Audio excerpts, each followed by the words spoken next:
你们镇北王再不来，本到手便把他扒干净了，让兄弟们挨个尝尝这相府千金的滋味。这点事不必劳烦镇北王，我出3个条件：第一，放了他；第二，让你这些烟雨楼的爪牙自断一臂，滚出大钱境内；第三，你自裁谢罪。你知道本舵主是谁，就敢大放厥词？烟雨楼3舵手之一白霄，位列天下杀手榜第3，可在我眼里，不过是冢中枯骨。给我剁碎他！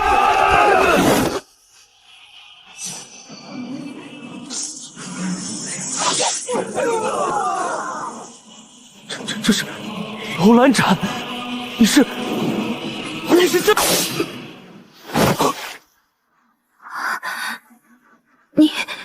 你叫什么名字？不必记挂，今夜之事，林小姐只当未发生过。你救了我一命，小女子无以为报。我已娶妻，林小姐请自行回府，外面有我的人接应。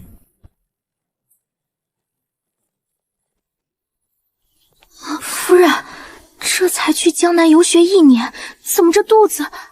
不要命了！闭嘴！3年，我戍边3年，扫平北境一切祸患。明日镇北王府的封赏宴上，我要亲口告诉清月我的真实身份，我要让她成为这世上最尊贵的女人。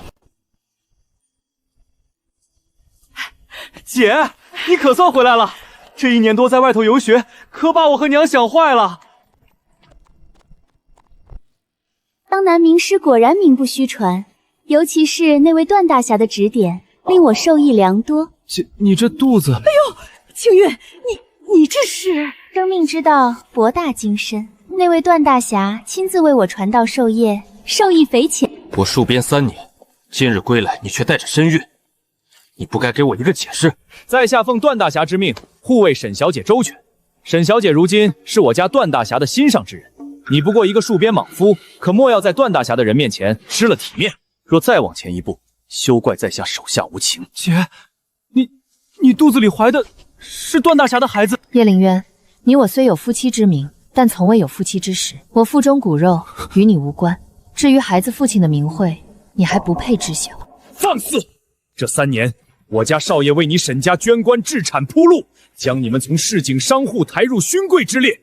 如今你做出这等不耻之事，少爷质问2句，岂非天经地义？你给我闭嘴！叶凌渊，你听好了，我念在3年夫妻情分，给你3个条件，你若全数应下，我还能容你留在我身边。3个条件，你倒说说。第一，孩子出生之后归你抚养。沈清月，让我养你与奸夫的孩子？段大侠可是江湖上响当当的人物，陛下都下旨褒奖过。让他带孩子那是耽误大事，让你养是看得起你，这是巴结段大侠的机会，你还敢拒绝？你女儿婚内失节，做出这等下贱勾当，你非但不管教，还要对她歌功颂德，你还有半点做人的羞耻之心吗？你们沈家就不怕被天下人戳断脊梁骨？此乃朝廷的征召敕令，段大侠受陛下亲召，为国效力。夫君他在外为社稷奔走，功勋卓数，此番入京就是要受封赏的。而我呢，怀了他的龙子凤胎，我这肚子里的孩儿比100万个市井贱人生的孩子加起来都要金贵。毫不夸张地说，我这肚子如今属于朝廷的千秋基业。我呸！能把师姐出轨说的这般理直气壮，你真是把祖宗的脸都丢尽了。沈清月，我到今日才算彻底认清了你们这一家子。行了，你接着说第2个条件。第2个条件，将你所有的家业，连同龙霞军的军需调度之权，无偿让托给我夫君段大侠。段大侠从江湖入朝，需要有一处根基，你的府宅田产铺面正好合用。待他日后飞黄腾达，我自会念你这点情分，在银钱上给予补偿。补偿？你竟敢说补偿！沈清月，你出身微落，全家不过是菜市口杀鱼卖肉的贩夫走卒。是我手把手教你识账本理产业，经营铺面，是我让你的父母弟弟乃至你沈家3姑6婆都有饭吃有衣穿。这些年花在你沈家身上的银钱何止100万金，你拿什么还？你们当真忘了当年在城西于市，你们沈家把臭鱼烂虾当好货卖，被人掀了摊子，指着鼻子骂，整个菜市口都看见了你们家的笑话。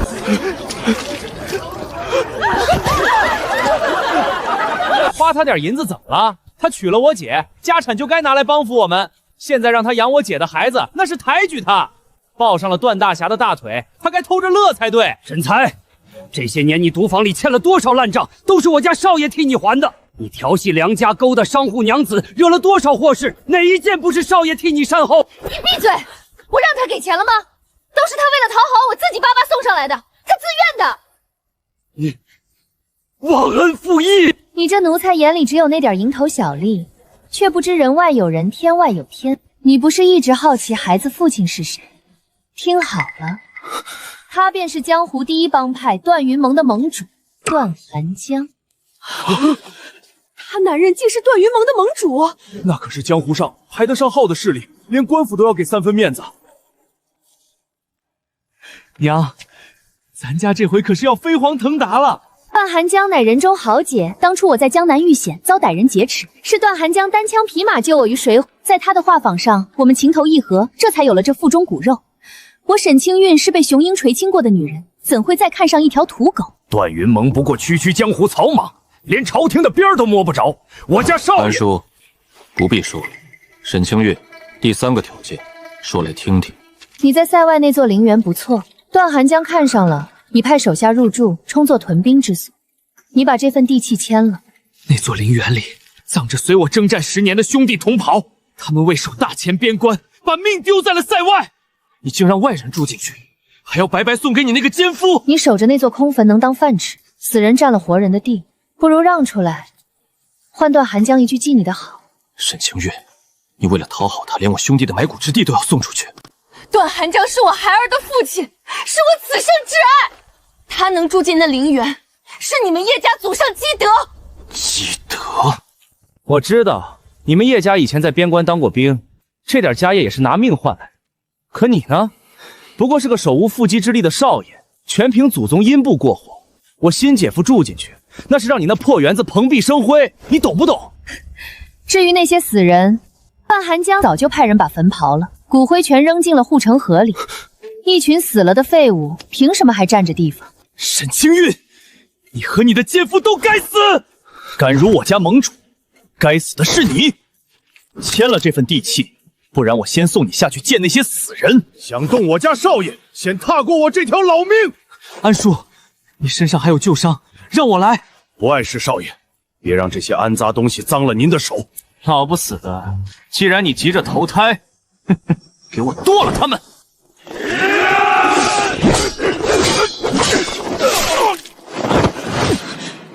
少爷，老奴给您丢人了，可惜了。叶少爷成婚太早，你若能嫁给他，那真是咱们林家3世修来的福分。旁人只说他是个守着祖业过活的少爷，难道他还有别的身份？明日陛下设千秋宴，要向天下公布一件大事，到时候你便知晓了。总觉得在哪儿见过他。爹，叶少爷好像有麻烦。一群废物，我一个人就能把你们全剁了，还敢跟我们盟主叫板，不知死活！少爷，对不住，老奴这把骨头不中用了。剩下的交给我，给安叔包扎。盟主的车马仪仗马上就到。什么？我亲姐夫要来了！孩子，很快就能见着你父亲了。我家夫君向来重规矩讲排场，你若怠慢了他，可就不只是打伤身边一条老狗那么简单了。赶紧把文书签了，否则后果你担不起。沈清月，我只怕你不会为你今日的无知和愚蠢后悔。后悔？你不过是只井底之蛙，我如今只庆幸能为段寒江生下骨肉。好，既然你不留余地，印鉴在此，有本事过来拿。你个狗屁不是的东西还敢挑衅，脑子叫驴踢了！既然你不知天高地厚，我便让你开开眼。赤霄，去把印系取来。这种货色还不配我亲自出手。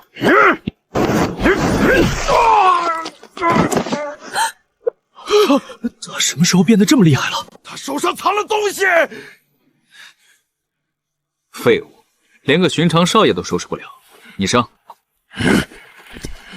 小子，有种就把身上藏着的东西亮出来！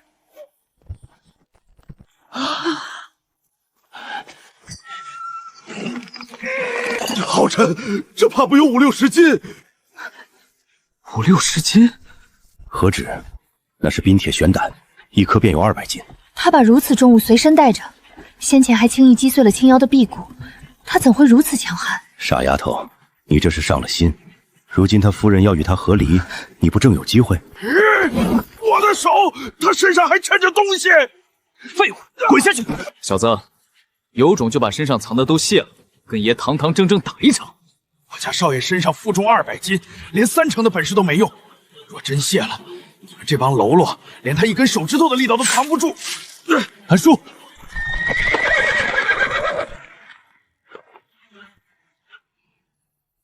方才那剑只是警告，再敢对本座的女人不敬，下一剑射穿的就是你的喉咙。韩江，你可算来了。同几位朝中大人说了几句话，耽误了时辰，让你受委屈了。我想起来了，这位就是前些日子剿灭水匪、救下数十名商贾的段大侠。听说朝廷已经下了旨意，要召他入朝听用，怪不得沈夫人宁可和离也要跟了他，确实比叶少爷强太多了。听见了，这就是我沈清韵选的男人。一入京城，便有朝种大员亲自接见。有时候啊，人与人的差距比人与畜生的差距还要大。谁是人，谁是畜生，你还没明白？不必与这种蝼蚁浪费口舌。陵园地契和府邸文书办妥了吗？还没有。这点小事都办不好，还要本座亲自出手？你就是叶凌渊，本座看上的东西向来都是别人双手奉上，你现在交出来还来得及。我就是看在往日情分上，才对你和这条老狗手下留情。你们不要不知好歹。这便是你口中的真男人，大英雄，连半点家业都没有，要靠霸占别人的田产宅地过活，这和山匪流寇有何区别？放屁！我家盟主那是刚刚入京，还没来得及置办产业，但他明日将参加陛下的千秋宴，与那位传奇镇北万一同受封，未来的成就只怕还在那位之上。要你点东西，那是看得起你。放肆！镇北王大人是天下武人的信仰，更是本座一生崇降的楷模。本座纵然有些许成就，但怎配与那位相提并论？属下失言，你勾搭有夫之妇，毫无廉耻，如今还有脸在此耀武扬威，你还要不要脸面？老东西，本座从一介布衣，凭手中刀挣到今日地位，他不过是个混吃等死的废物，也配与本座相提并论？清韵爱慕强者，选择本座，何错之有？我喜欢段寒江的全部，愿意为他生儿育女，就算你搬来金山银山，也留不住我。明日千秋宴后，本座将追随那位太子殿下。届时，你与本座的差距便如同江河与溪流之别，更不在一个天地之间。那我倒要亲眼看看，明日的千秋宴上，你见到你那位太子殿下时，会是何等表现？你还真是天真，以你的身份，想出席千秋宴，连门都进不去。寒江，你能请旨带我一同去吗？那是自然，本座不但要带你进去，还要请陛下亲自为我们赐婚。届时，你将在满朝文武面前，成为这世间最风光的女子。你不嫌弃我嫁过人，还要在千秋宴上当众娶我？你怀了本座的骨肉，本座自然要给你一个名分。本座行事从不亏欠任何人。寒江，我爱你，为你生儿育女，是我此生做的最对的事。你们这对狗男女，当真不知廉耻！沈清韵、段寒江，我在此起誓，明日的千秋宴，将是你们一生挥之不去的噩梦。你这是嫉妒，连我都不把你放在眼里，更何况我姐夫了。我知道你生气是因为舍不得我，可我根本不在乎。我已决定答应段寒江的求娶，将我的全部家业都拿出来，扶持他的前程。你有什么家业？你们沈家上下全都是我家少爷给的，如今你竟要倒贴这个外人，这世上怎会有你这般不要脸面的女人？姓叶的，我女儿这是在给你留脸面，快点把这文书签了。她可以悄悄同你和离，也能为你保留几分颜面。沈清韵，明日的千秋宴上，不是你与我和离，而是我叶凌渊休了你。杂碎，你找死！寒江，跟这种蝼蚁计较，只会跌了你的份。他如今不过是因为失去了我，才这般气急败坏罢了。他这种废物，不会再有女子愿意嫁他。废物？我姐当初怎么就看上了你？离了我姐，你怕是只能孤独终老了。离了这个蠢妇，叶少爷自有无数天之骄云排着队主动相随，比如我。你又是何人？莫不是姓叶的花银子从哪个勾栏里请来的粉头，替他做戏充脸面的？勾栏里哪来这种姿色的姑娘？姐，我怎么觉得她比你还要好看几分？那不是京城第一才女的林大小姐吗？听闻京城数位勋贵公子苦追林小姐多年，人家连正眼都不瞧一下，她怎会主动亲近叶少爷？她就是传说中的林大小姐。叶凌渊怎会与她相识？林小姐，你这是……别动，你救了我一命，我还你个人情罢了。可……怎么，是觉得我比不上你那位夫人？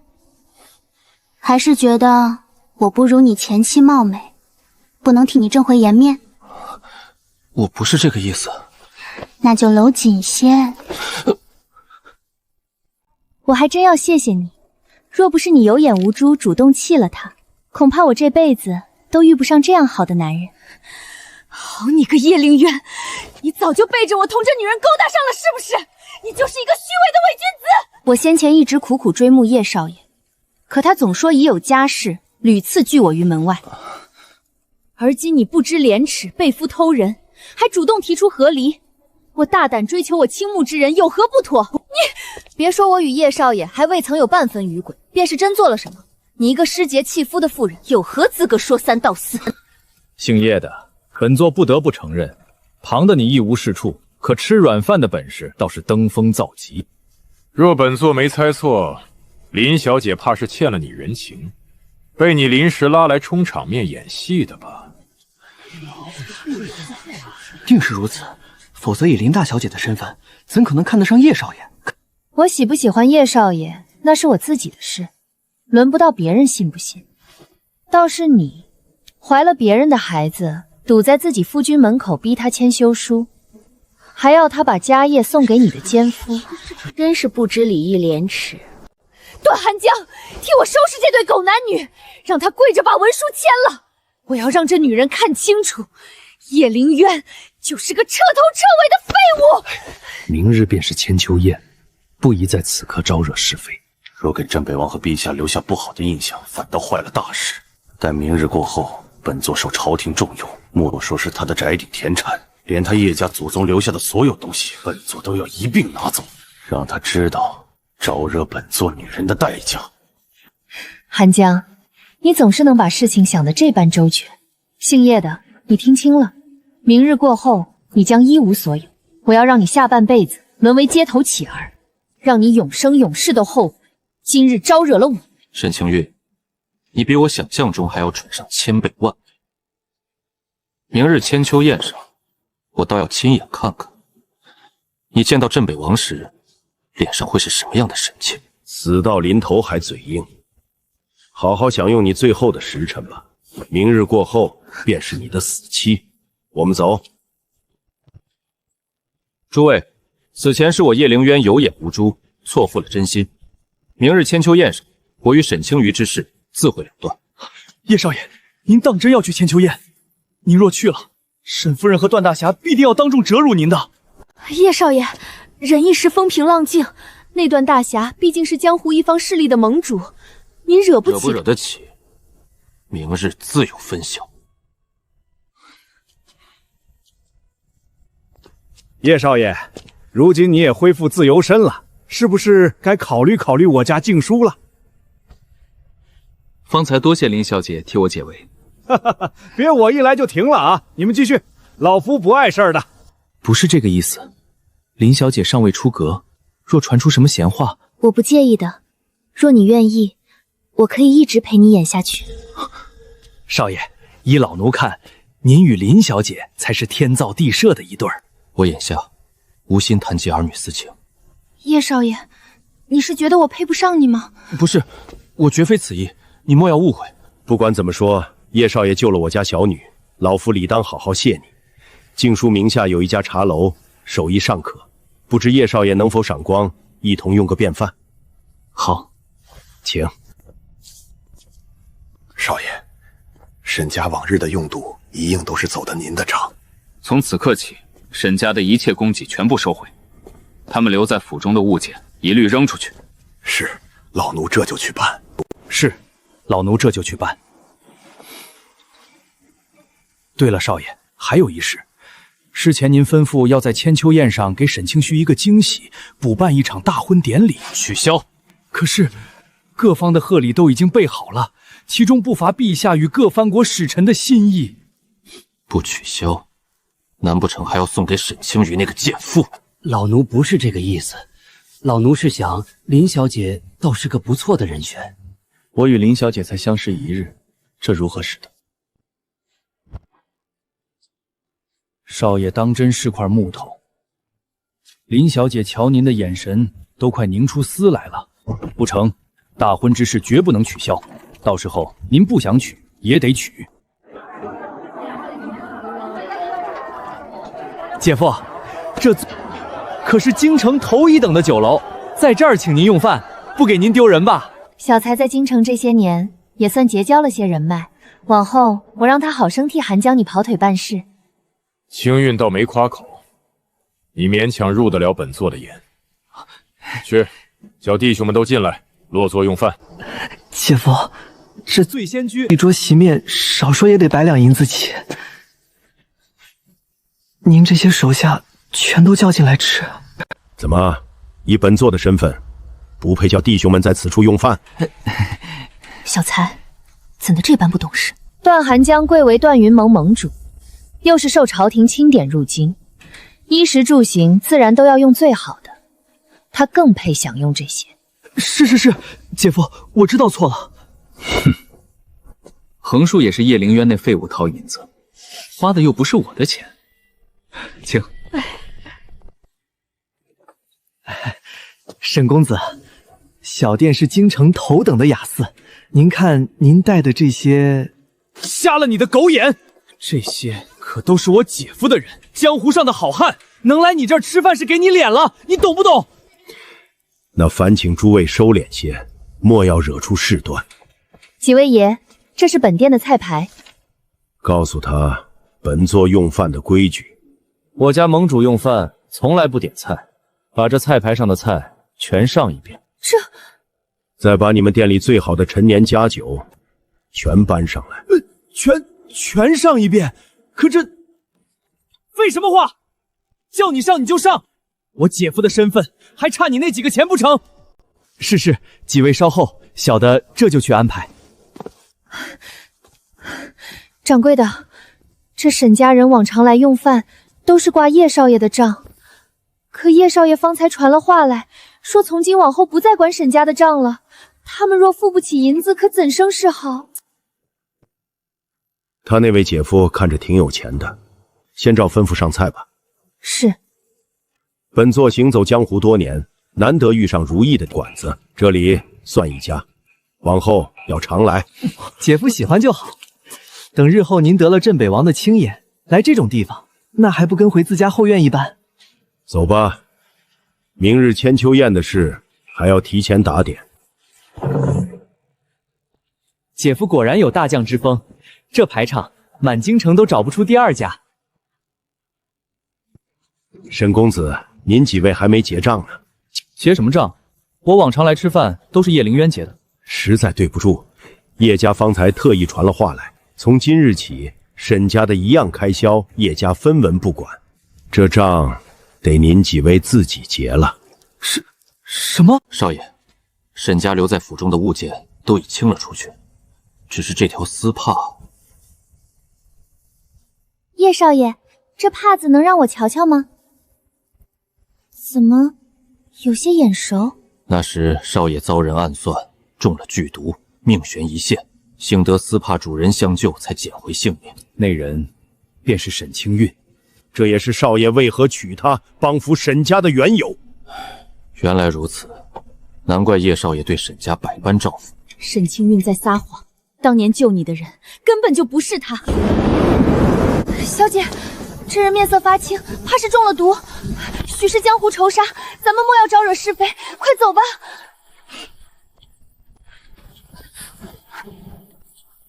还有气，快搭把手，把他扶上车。小姐，你又不认得他，叫巡夜的坊丁来不就成了？万一被人盯上，人命关天，再耽误一刻，他便活不成了。快！大夫说毒已经解了大半，性命无恙了。小姐，我们该走了，车马已在城门外等着，再迟就赶不上了。诊金付清了吗？都付清了。小姐，您当真是菩萨心肠，对一个素不相识的人也这般相救。走吧。我不行了，胸口疼得紧，我要留在这里养病。大夫呢？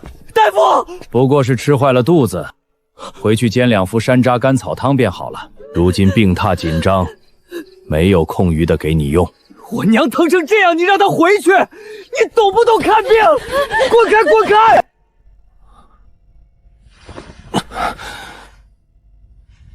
那人瞧着已无大碍，却还占着那张榻，不如让他挪出来给我娘用。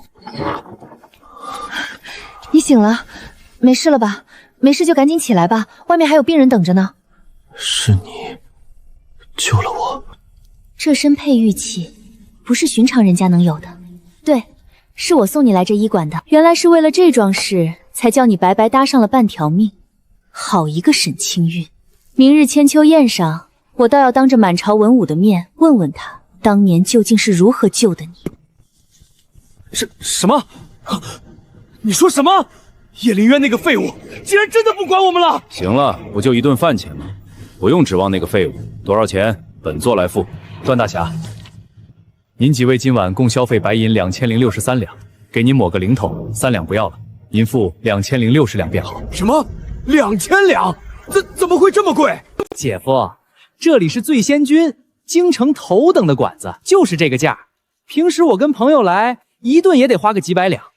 况且您这些弟兄饭量大不说，光酒就不知喝了多少坛。放屁！本座在塞外时，整桌上好的酒菜也不过几10两银子。你当本座是肥羊，存心讹我？小店的价钱都是明码标着的，几位光酒水便喝了数百两，再加上山珍海味、时鲜珍馐，小人可一文都没多算呢。姐夫，这里是京城，可不是您在塞外边陲的路边小馆子，这些银子真不算多。成，本座身上带的银票不够，这顿你请。不是，姐夫，我也没那么多银子啊。你没钱，还敢请本座来这等地方，这就是你的待客之道。我原本是要单独请您一人的，是您非要叫这么多弟兄一同来吃，这怎能怪我？行了，一顿饭而已，别吵了。叶灵渊，你给我过来，把饭钱结了。你还要脸不要？我家少爷已经与你们沈家恩断义绝，你怎还好意思开口要钱？你故意停了给我们沈家的供给，又偏巧在此刻出现在这里，不就是想制造偶遇，让我回心转意吗？你这点把戏，我早就看得一清二楚了。我制造偶遇？你也太把自己当回事了吧？你玩这些恶心的把戏，只会让我更加厌恶你。你要还算个男人，就赶紧把账结了，我还能高看你一眼。我不需要你高看，从今往后，沈家在此处的一应消费，与我叶灵渊毫无干系。他们若再敢打着我的旗号在此招摇闯骗，一律给我赶出去。我们走。你给我站住！叶灵渊，当初若不是我救了你，你还能活到今日？你就是这么对待你的救命恩人的？你这个白眼狼！当初是我女儿救了你的命，就算她让你去死，你也得义无反顾地跳下去。如今问你要几个钱，你还嘚瑟上了，你还有良心吗？你就不怕天下人戳你的脊梁骨？安叔，去把账结了。少爷，且慢！你这贱人，这里没你说话的份儿。当初是我救了他，他这条烂命是我给的，我让他往东，他绝不能往西。你敢打我？这条丝帕是我的，3年前那个雨夜救了叶少爷的人是我，只不过当时将他送到医馆之后，我有急事先行离开了，没想到竟被你这个女人冒领了这份恩情。什么？不可能，怎会这般巧？你撒谎！明明是我女儿救了他。那好啊，你倒说说，是在哪条街巷、什么情形下救的叶少爷？可有记录？是哪个大夫、哪个药童为你做的证？说不出来了？需不需要我把当年那家医坊的诊金记录，连同大夫亲笔写的脉记一并取来给你看看？林小姐，当年真的是你救了我。那夜你中毒倒在街头，是我将你送去的济仁堂。只是时隔太久，我未曾认出你来，直到见了这条丝帕，才想起来。缘分来了，挡都挡不住啊！叶少爷，这回没话说了吧？救命之恩，当以身相许。这回可没理由再拒我女儿了。当年我昏迷不醒，醒来便听说是沈清玉救了我，我竟错信了3年。这怪不得你。只是谁能想到有人不知廉耻到这般地步，连救命之恩都敢冒领。没错，当年的确不是我救的他，但那又如何？这3年我将他当作垫脚石，一路攀爬至今。如今我有段寒江明日千秋宴后，段寒江将得太子青眼，带我走向荣耀。而你叶凌渊，永远都只会是被我踩在脚底下的废物。明日的千秋宴，你得到的不会是荣耀，而是一场噩梦。我会亲手击溃你们的颜面和前程，让你们悔悔终生。你这废物，当真不知天高地厚。明日过后，你最好别跪着求本座饶你。这话我也原样奉还。成王败寇，明日自见分晓。我们走。你先别走，饭钱还没结呢。闭嘴！瞧你这点出息，为了一顿饭钱去求那个废物。段大侠，您看这饭钱……催什么催？你们身上有多少银子，都凑一凑。哎呦，我活了这么大岁数，头一回要凑钱结账，这也太丢人了。是啊，姐，以前我出门都是那姓叶的主动替我结账，这要是传出去，我在京城的朋友面前还怎么抬得起头？你们能不能有点远见？明日段寒江受封之后，见是平步青云，届时银钱对他来说不过是身外之物，眼下这点困难不过是黎明前最后的晦暗。寒江，我这里还有几十两，都凑上了，还差15两，要不几位再凑凑？别看我一个老太婆哪来的银子？盟主，属下连上个月的月钱都交给您了。愣着做甚？把银子都掏出来！盟主，属下们也只是混口饭吃的，也要交银子。放屁！你们吃了喝了就该掏钱，一个子儿都别想少。快，都拿出来！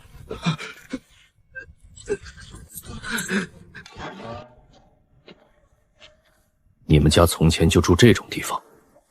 寒江，委屈你了，咱们先回去再说。你不是说你们家住的是大圆圆？都怪姓叶的那个废物把我们赶了出来。娘，这些鸡鸭狗是怎么回事？哎呀，我把院子租给了邻村的人，还是我跟家好说歹说，才让我们借住一晚。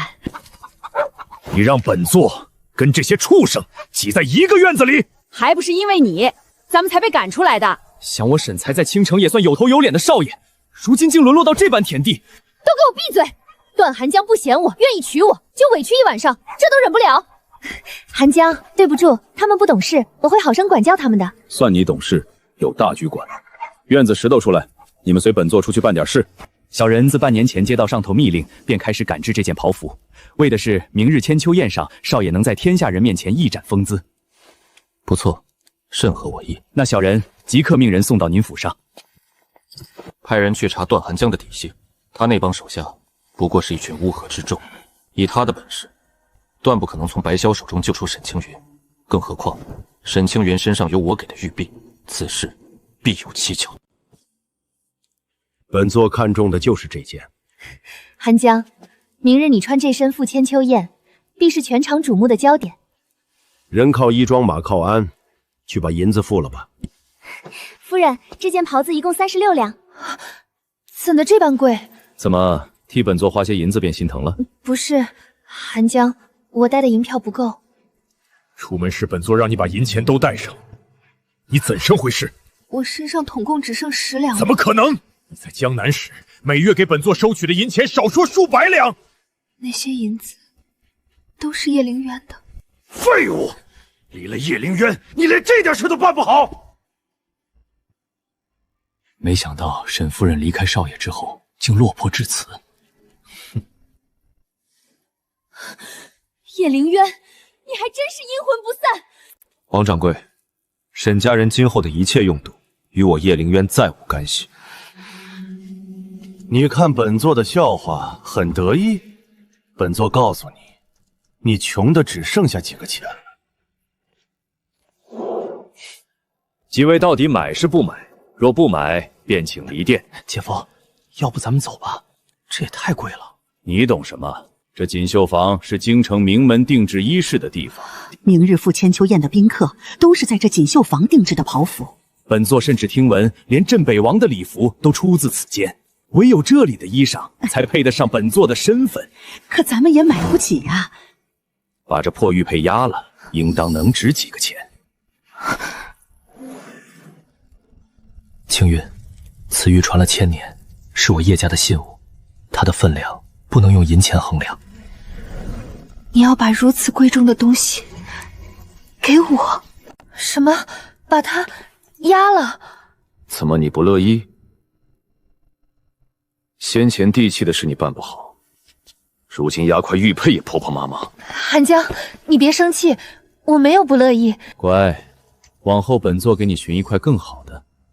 这破石头够抵那件袍子了吧？这个蠢妇，这可是传承1000年的传家至宝，她竟当作寻常货色。绰绰有余，去把袍子取来给段大侠。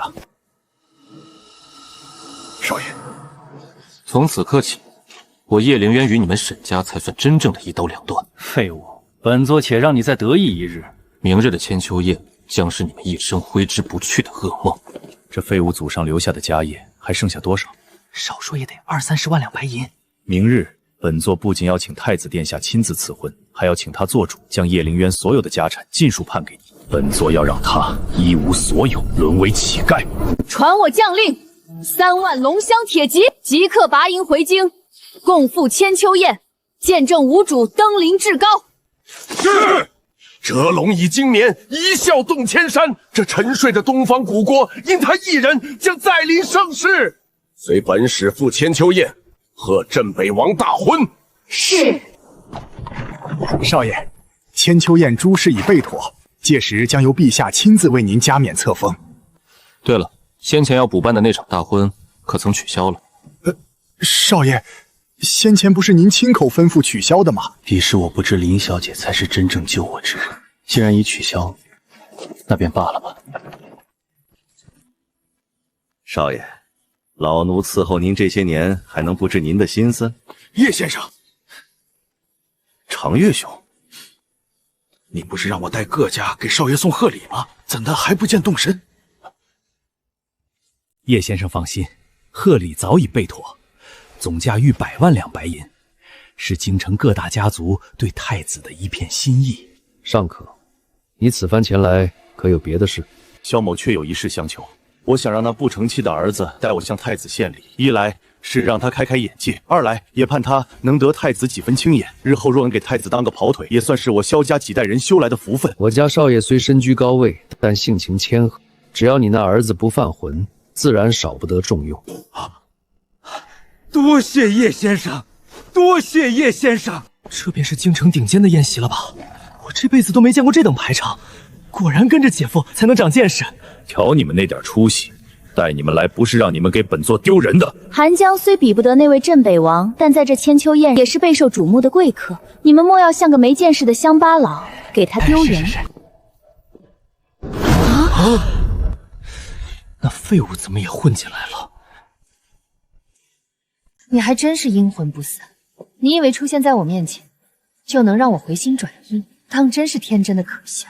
废物，赶紧滚！知道这里是什么地方吗？少在这丢人现眼！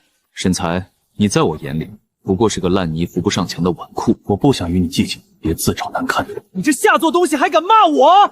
今日我非受他报仇！姐夫，这废物敢打我，你替我弄死他！叶凌渊，之前是我对你太过宽容，才让你蹬鼻子上脸。韩江，不必留情，替我狠狠教训他。这是千秋宴，闹大了丢的是本座的颜面。待宴会散了，本座有100种法子玩死他。姐夫，可他方才欺负我呀！能入千秋宴的，哪个不是非富即贵的人物？若本座没猜错，他这种蝼蚁定是偷混进来的。一旦被查出来，那下场可不只是被赶出去这么简单。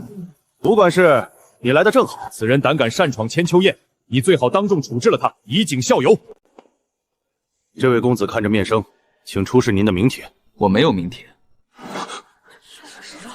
废物，露馅了吧，吴管事？我可以作证，这家伙就是个继承祖上家业、混吃等死的废物，怎么可能有名帖？您就该把他腿打折，像扔死狗一样扔出去。杂碎，本座能带青运全家光明正大出席这等盛典，而你只能像耗子一样偷溜进来，再被扫地出门。这便是你与本座之间的差距。顶级盛典，不错，这里即将成为天下瞩目的中心。但我和你们不一样，你们是客，而我是主，自然不需要名帖。就你这种货色，武管事还愣着做甚？这等人留在此处，只会污了千秋宴的体面。且慢，这千秋宴上的确有人可以不需要名帖，那些人无一不是天下顶尖、万中无一的大人物。你说什么？莫非他真的有不为人知的身份？你个小贱人，就等着知道真相后跪着求饶去吧！真实身份，他到底是谁？把名次拿来。这废物叫叶灵渊，您可看仔细了，别认错人。名次之中并无叶姓贵客。我就知道这废物是在撒谎，假的真不了，垃圾，从我这像狗一样爬出去。叶灵渊，你看到了吗？这便是你与我江父之间的差距，任你如何上蹿下跳，都不过是只跳梁小丑，徒惹人笑。只可惜你无法亲眼看到我夫君受封领赏、登临高位的那一幕了。杂碎还不快滚！你没资格让叶少爷走。武管事，叶少爷是陪我一同进来的。原来是林大小姐的朋友，若是别的小宴自然无妨，只是千秋宴名额有限，即便您亲自带人，也不便破例。小贱人，听见了？被打脸的滋味不好受吧？你以为你是我夫君吗？想带谁便带谁。那若他是我的家人，是我的夫君呢？林大小姐从未有过婚约传闻，京城多少勋贵子弟苦追林小姐多年，竟被这小子得了去，了不得啊！林小姐，其实你不必如此帮我，若传出去，对你的情……谁说我是帮你？我倒追你，不行吗？林大小姐，此地是千秋宴，不可胡闹。怎么，你不信？你愿不愿意娶我？可我不管你从前如何，我认准的事便大胆去争。你堂堂7尺男儿，还没有我一个女子痛快。林小姐已承待我，叶灵渊岂敢相负？若蒙不弃，愿许终身。武管事，如今叶少也是我林家认定的姑爷，这千秋宴他可能留下了。既然是林家的姑爷，自然可以。这废物连我都比不上，怎可能得了林大小姐的青眼？我不服！什么姑爷，不过是吃软饭的赘婿罢了，把男人的脸都丢尽了。不如你说说，过去3年他是怎么舔你的？韩江，别这样，这么多人传出去，对我名声也不好。你还真是无用，连自己的女人都守不住。守了她3年，给了她最好的，结果呢？她一遇上本座便倾心相许，甘愿为本座生儿育女。这便是你与我的差距。女人都喜欢强者。用不了多久，你也会后悔选了这么个废物做丈夫。那是因为沈清树当年曾冒死救我的性命，我为了报恩，才全心待他。反倒是你们做出这等背道之事，还敢拿出来炫耀，廉耻2字，你们可还认得？不知廉耻的是你这个吃软饭的废物才对。这位是萧公子，京城首富萧氏一族的嫡子。听说萧公子可是林大小姐的忠实用东。哦，那又如何？看来今日不用我们出手了。萧公子，这个废物就交给您了。废物，你想靠女人苟活吃软饭度日，绝无可能。男人终究要靠自己。这便是你与本座之间不可逾越的鸿沟。静书，我追了你5年，5年！你知道这5年我是如何熬过来的吗？你若选了个比我强的男人，我也认了。可你偏偏选了这个吃软饭的废物，你这是存心来恶心我的吗？逍遥，我早已同你说过，你我之间只能止步于寻常交情。至于我择何人为夫，那是我的事，与你无关。与我无关。世家联姻向来是利益相合，你嫁给林家便能更上一层。林叔，您说呢？您总不愿见静辉这般任性，嫁给一个废物。你在问老夫的意思？老夫对女儿的选择举双手赞成。老夫只恨不能早日抱上外孙。你是不是老糊涂了？你可知她若嫁给我，能给林家带来何等好处？我父亲刚得一位大人物提携，在海外制土千里，建港通商，产业遍布八方，这些将来都是本少接手经营的。而此人全部家业加起来不过20-30万两，在京城连前100都排不上去，他拿什么与本少比？贤婿啊，有人不知天高地厚，偏要与你相较。你也不妨说个1、2件功绩，替我女儿撑撑场面。我的功绩，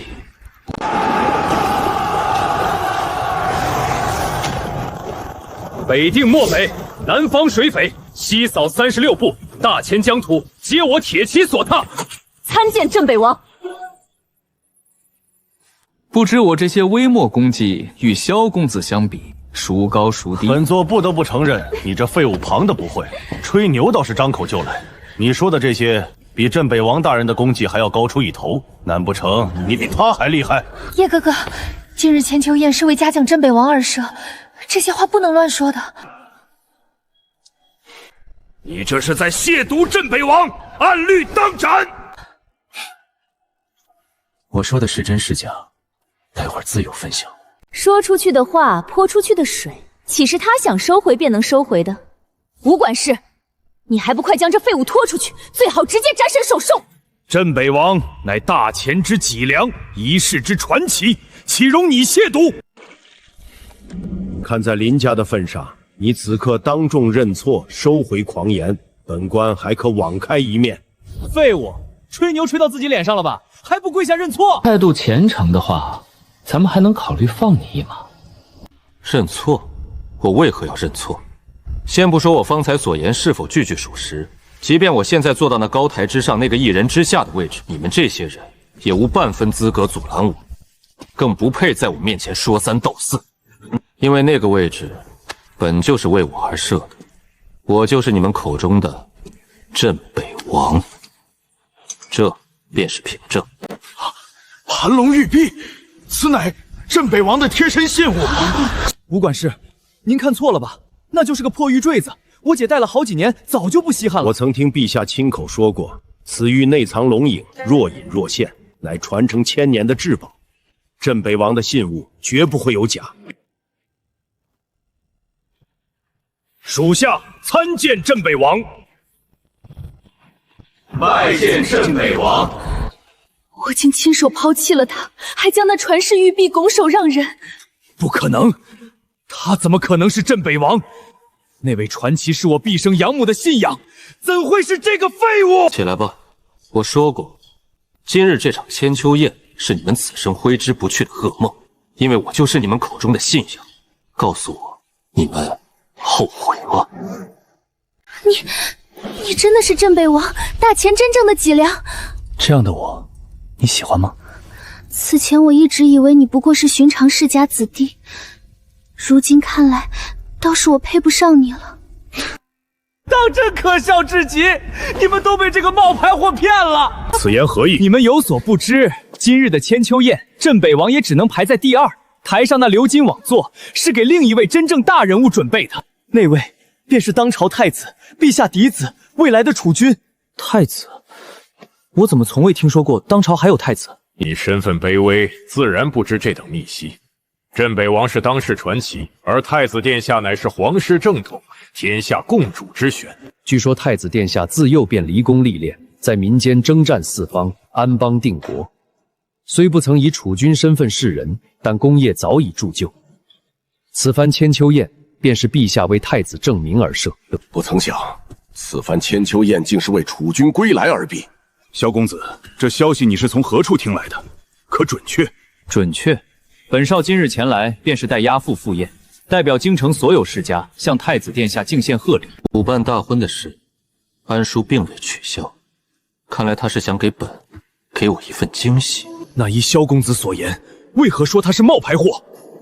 因为我父亲亲口说过，太子殿下将与镇北王一同赴宴。用脚趾想都知道，这等人物必然压轴登场，惊艳四座，怎可能像这废物一般孤身一人毫无排第的站在这儿？他必定是个冒牌货。没错，他绝不可能是镇北王。我跟这废物同床共枕3年，他什么斤两，我比谁都清楚。像他这等货色，若也能成大人物，那本少岂不是该登基坐殿了？沈小姐，话也不能这样说，您的确是今日宴上的焦点人物。萧公子，这话何意？本少待会儿要献上的贺礼，便是送给您的。来人，献礼！诸位请看，这是海外36国田产地契，总价逾100万两。此乃南诏皇室传承300年的至宝——金丝凤羽冠。这个是海外3座银库的钥匙。还有最后一件贺礼，此乃陛下御赐袍龙玉印，以及敕封金册。凡持此册印者，可受皇室庇护，享3公俸禄，子孙荫炳3代。什么？这些东西都是送给我的？你方才不是说这些都是太子殿下的贺礼吗？这具体缘由嘛，计划有变。贺礼要等太子殿下到场后亲自奉上，可之前不是说好了吗？殿下要用这些贺礼作为大婚之礼赠予沈清韵沈小姐的。本来太子殿下是想把那些贺礼送给沈清韵，可那个女人有眼不识泰山，亲手抛弃了殿下。这泼天的富贵只能拱手让给别人了。虽然父亲让我把贺礼亲自呈给太子殿下，可我又没见过殿下的真容。如今把这些送给沈小姐，想来也无妨。说不定殿下知道了，反而会觉得本少机灵懂事。太子殿下的心意，本少也不便妄加揣测。本少只知道，这御赐册印连同方才那些贺礼，都是作为大婚之礼赠予沈小姐的。妾身明白了，必定是太子殿下知晓我家姑爷要在宴上求他为你赐婚，便提前备下了这份厚礼。御赐册印，3公俸禄，荫庇3代，这是何等的恩宠啊！好女婿，没想到你竟有如此大的颜面，能得太子殿下这般看重。寒江，是不是你提前见过太子殿下，故意为我准备了这场惊喜？我太幸福了，嫁给你是我此生最正确的抉择。这下便说得通了。本座虽未亲见太子殿下，但想来殿下必是爱才惜才之人，看中了本座的潜力和前程，这才提前封赏。废物看见了吗？这就是我姐夫，连太子殿下都要主动拉拢的顶尖人物。而你呢，连撒谎都不会的蠢货，换作是我早就跪下爬出去了，求太子殿下饶你一条狗命。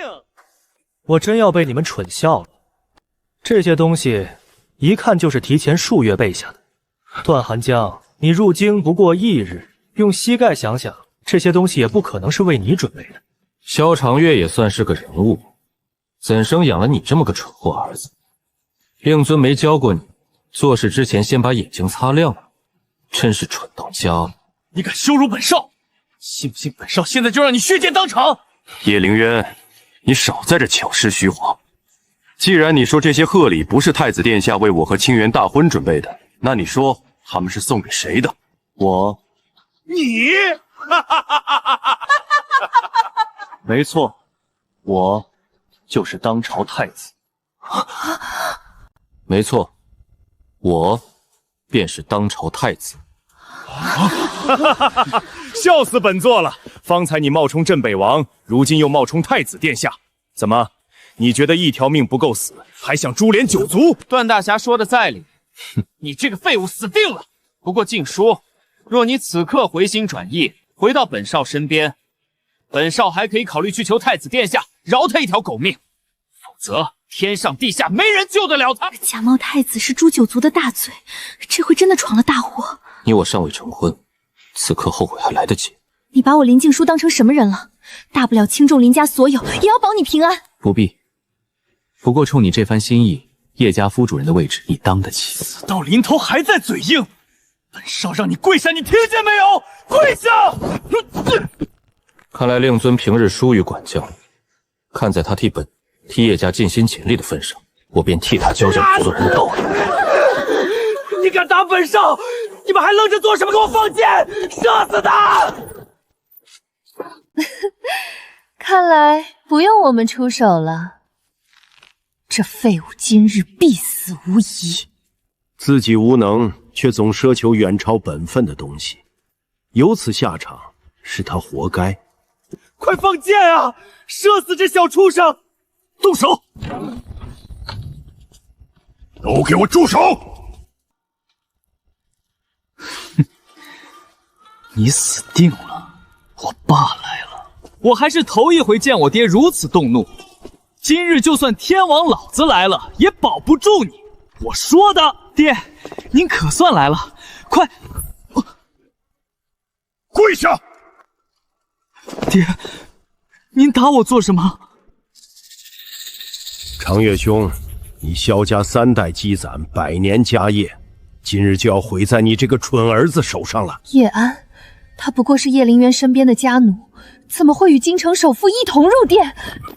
萧长迈拜见叶先生，是萧某教子无方，愿代子受过，请叶先生责罚。我没看错吧？堂堂京城首富1顶1的人物，竟给叶灵渊跪下了。女儿，娘忽然有种不好的预感，叶灵渊怕是咱们招惹不起的人物。萧长月，你养的好儿子，确实不配再为我做事了。即日起，革去你萧家京城首富的名头，带着你萧氏全族去北疆戍边屯田。谢叶先生不杀之恩。他就是个废物，你给他下跪做什么？你给我闭嘴！你知不知道叶先生究竟是什么人？他不就是个混吃等死的世家子弟吗？瞎了你的狗眼！叶先生真正的身份是……太子殿下尚未公开身份，想必另有深意。老夫不能再多嘴坏事，还是等他亲自揭晓吧。他什么身份？继续说呀！怎么编不下去了？韩江，我总觉得这叶灵渊不大简单，咱们还是别招惹他了。他算个什么东西？本座查过了，叶家确实在边关当过戍兵，替朝廷卖过几分之命，不过是仗着祖宗那点微末功劳，在这做最后一次蹦跶罢了，仅此而已。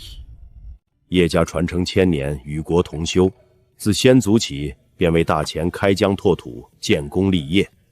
此前太子怕沈清运知晓他身份后自惭形秽，用了3年时间扶持沈家从市井跻身京城上流。同时，太子率龙骞起骑横扫塞北南乡，使我大前威加四海，屹立万邦之巅。今日，朕终于能昭告天下，让世人一睹我大前储君、镇北王当朝太子的绝世风采。是啊，陛下，谁会想到，镇北王与太子殿下竟是同一人？摆驾千秋宴。遵旨。还是你有眼力，一语便道破了这场闹剧。他们叶家不过是仗着祖上那点微末军功，勉强混进这千秋宴罢了，但那都是过去的事儿了。我夫君段寒江才是如今朝廷的大功臣，大前的顶梁柱。萧首富，我如今是太子殿下赐婚陛下御封的贵人，我命你不许给这个废物道歉，而且我要他立刻滚出去，从我眼前消失。这个蠢妇人，她根不知道太子殿下就站在她面前，老夫是骂她还是不骂她？沈清玉，都到这一步了，你竟没有半分悔悟。悔悟？我得了太子殿下的赐礼，又得了陛下的御封，放眼满殿，有哪个女子比我更尊贵？便说这位江南第一才女林大小姐，如今在我面前也不值一提。我不知有享受今日的风光，你问我为何不悔悟，我倒要问问你，我凭什么要悔悟？沈青云，你当真是无可救药了。我真的很想看看，当你视若珍宝的那些荣华富贵，像镜花水月一般在你面前碎成齑粉时，你脸上会是什么表情？你看不到那一天了，你的下场只有一个死字。萧首富，我命你立刻把这个废物给我轰出去！沈清运，老夫奉劝你一句，凡事留一线，莫要把事做绝了。做绝？以我如今的身份，何须顾虑一个废物的感受？我命令你，立刻马上把他扔出去！你敢打我？我是段寒河的妻子，我是太子殿下赐礼、陛下御封的贵人，你不想活了？你这个胸无点墨的蠢妇，一个菜市口卖鱼出身的贱籍之女，婚内失节偷人养奸，也配自称贵人？那些聘礼、那封御赐册印，根本就不是给你的，你醒醒吧！不是给我的，寒江，这是怎么回事？叶灵渊方才说的，有没有可能是真的？这绝无可能。纵使本座这般人中豪杰、天之骄子，在镇北王面前，也只能望其杨背俯首效命。更何况还有比镇北王更高一层的太子殿下，他叶灵渊绝不可能是真的。可萧首富为何对他那般恭敬，甚至不惜为了他得罪于我？萧首富，今日你必须给本座一个解释，否则等陛下与太子殿下驾临，本座定要向他们讨个说法。这蠢货，老夫也不敢擅作主张。既然他们还不死心，萧长月，告诉他们，我究竟是谁。是。你们这堆被盗之人，给老夫听好了，叶先生真正的身份便是陛下驾到！万岁万岁万万岁！众卿平身。陛下驾临，他竟敢不跪！沈姑娘不必拘礼，今日你是主角，无需行此大礼。陛下，臣女何德何能？朕今日亲临千秋宴，一是为太子证明，二是奉朕之意亲自为你证婚。陛下，你要亲自为臣女证婚？自然，那些贺礼、御赐、册印，都是为你准备的。萧长月，你没给沈姑娘说清楚。回陛下，你闭嘴！陛下亲口所言，还能有假？陛下，臣女有一事相求。单说无妨。臣女想请您。陛下，在下段寒江，能为陛下效力，是在下三生有幸。你就是段寒江，朕听说过你，在江南剿过水匪，救过商贾。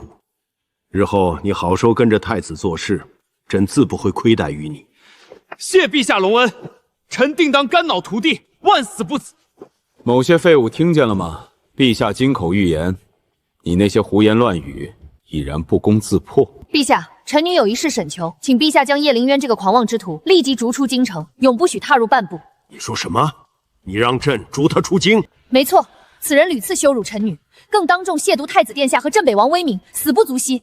请陛下将他逐出京城之后，再为臣女段寒江赐婚。你让朕赶走凌渊，再为你和段寒江赐婚？沈清玉，你知道你在跟谁说话吗？臣女很清楚，此人冒犯天威，大逆不道，还请陛下严惩。哼，沈清玉，你口口声声说他是狂徒，可你知不知道？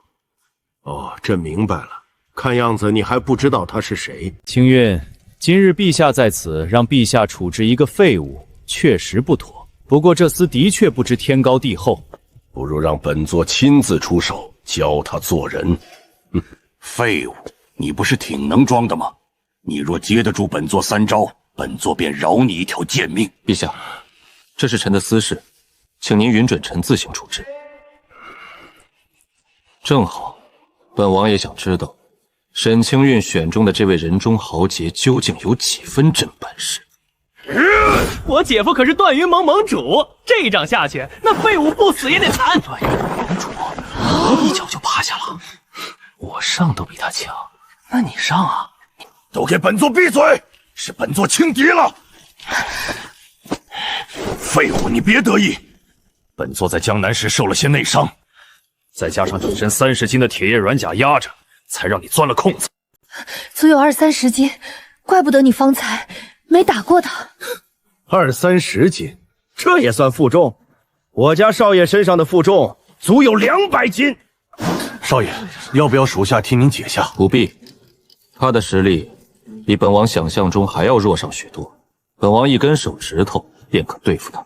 你敢羞辱本座，找死！怎么可能？我的手！他怎么会这般厉害？就这点本事，也配称人中豪杰？姐夫，你不是段云盟盟主吗？怎么连他一招都接不住？寒江，你没事吧？再给本座狂一个试试！这家伙疯了，在千秋宴竟敢动用暗器！段寒江，朕命你立刻放下匈奴！立刻放下匈奴！徒手接剑！我不是在做梦吧？不可能，这绝不可能！传闻中，天下只有一人能徒手接住淬毒暗器，镇北王。你到底是谁？就你这点微末本事，连烟雨楼三流杀手都敌不过，如何能从他们手中救出沈清月？更何况，本王给他的盘龙玉璧随身佩戴，天之下无人敢动他一根一指。真相只有一个，你在自导自演，烟雨楼的人就是你安排的。什么？韩江，求求你们放过我，不要过来！那就要看你怎么配合。不要！住手！别怕，我是来救你的，安全了。谢谢你，谢谢你救了我。女人的夫君是京城叶家的少爷，他手底下有一支军队，还有自己的府邸和沙业。你救了他这件事，正好当做你打入京城的跳板。卑职定不负所托，誓将北疆3城拿下，献于主上。段寒江，你便是烟雨楼安插在我大前的奸细。没错，陛下，儿臣派人查过他的底细。5年前，他不过是街头一个游手好闲的地痞，犯了人面关案后潜逃出关，投了烟雨楼，成了他们的一条走狗。不可能！韩江，你快跟陛下解释，说你不是。滚开！你这个蠢货！没错，本座就是烟雨楼的人。你比本座想象中要聪明些，但那又如何？今日在场所有人都得死！他真的是外邦的奸细，不是他。韩江，你是大英雄，你答应过要娶我的。就你也配？本座随便编几句话，你就主动投怀送抱。你这样的女人，本座见得多了，又蠢又贱。韩江，可我还怀着你的孩子。怀了又如何？是你自己送上门的。本座只说了一句话，你便亲手抛弃了那个对你千依百顺的男人。本座倒是好奇，你脑子里装的是不是全是稻草？求你别说了！你大祸临头，还不跪下向陛下悔罪？让本座跪下！今日是你们所有人的死期！出来吧，白霄舵主，动手！白霄，烟雨楼3舵手之一，朕记得他在京郊分舵，早已被凌渊亲手诛杀。你便是喊破喉咙，也不会有半个阴雨楼的人来救。我们不是早就约好了吗？就在千秋宴上动手。白霄舵主，你为何还不现身？这人莫不是疯了，在这胡言乱语？舵主，你出来啊！按计划行事。舵主，叫够了。烟雨楼的人还愣着做什么？既然来了，便出来。参见陛下，参见太子殿下。看见了吗？烟雨楼的人已经包围了这里，你们统统都得死！属下参见副统领。敢问白霄舵主何时赶到？那再加上老夫那儿。本藏大人，您也来了。烟雨楼与北狄已经结成同盟，稳了，这下彻底稳了。人手若还不够，还有我们。稳了，彻底稳了。副统领，敢问白霄舵主何时驾到？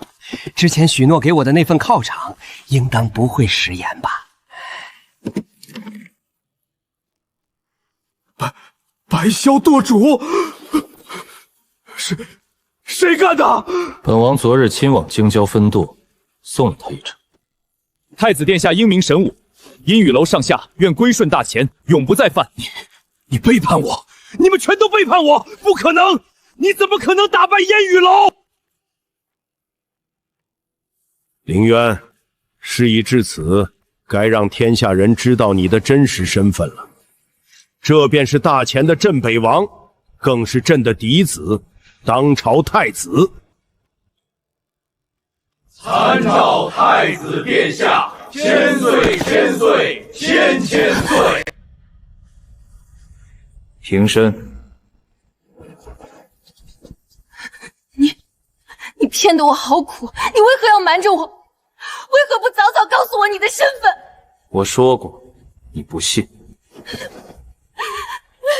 你的眼里只有段寒河，这条路是你自己选的，一步一步走向深渊的是你自己。我竟亲手抛弃了一人之下万人之上的夫君，我好后悔。太子殿下，我是被逼的，是烟雨楼逼我的，求您饶我一命，我不想死。青月，你帮我求求情，殿下那么爱你，他一定会听你的。滚开！都是因为你，是你毁了我的一切。我无能，我是废物，可孩子是无辜的。青月，你不想孩子生下来便没了父亲？此乃朝廷征召敕令，我夫君在外为国立功，居功至伟，奉旨入京，而我腹中怀的是段家的血脉，这孩儿比100万个市井草民的孩子加起来都金贵。毫不夸张地说，我这肚子便是大钱的未来根基。没错，这孩子是我自己愿意怀的，与你何干？青月，你替我求求情，我往后一定好生待你。好，我帮你。你去死！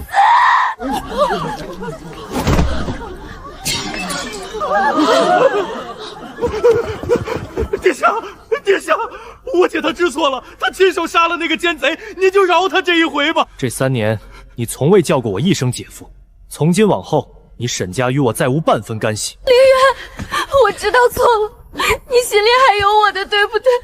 再给我一次机会，我下半辈子做牛做马伺候你。沈清瑞，你心里装的从来都不是人，你爱的只有权势和地位。我爱你，凌渊，我真的爱你。你从未爱过任何人，你爱的只是你心中的那份权贵和位置。市井出身的山鸡，终究飞不上枝头变凤凰。你骨子里那些东西，刻在你的血里，改不掉。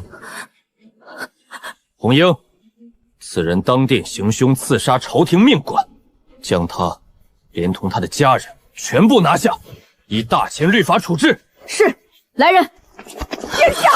殿下饶命啊！我是您岳母啊！凌渊，你不能这样对我！凌渊，我怀过你的孩子！凌渊！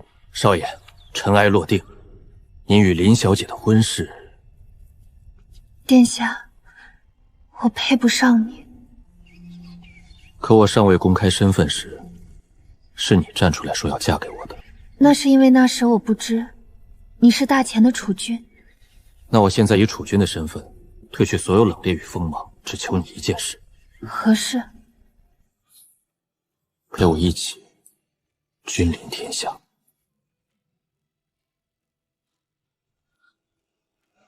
恭贺太子殿下，恭贺太子妃娘娘，千岁千岁，天岁。